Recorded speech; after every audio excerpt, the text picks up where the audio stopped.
Shining the Light with IUMC welcomes you to another Meditate at 8.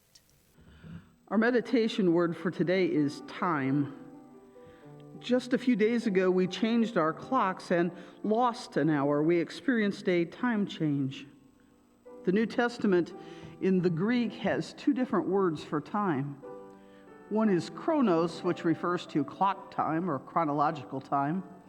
The Gospels written by Matthew, Mark, and Luke generally follow Jesus' life, death, and resurrection in chronological order.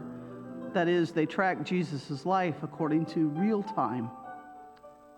But the second Greek word for time is kairos, and this refers to God's time or timing. Jesus often refers to time in this way, and John's Gospel generally follows kairos time. When Jesus at Cana tells his mother Mary that his time has not yet come, he is referring to the beginning of his ministry. When he tells his disciples 3 years later that his time is coming, he is preparing them for the end of his earthly ministry.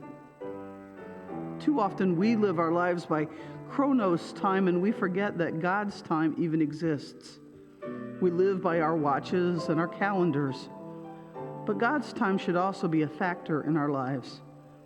There's something that God wants each of us to do today, tomorrow, this week, and so on.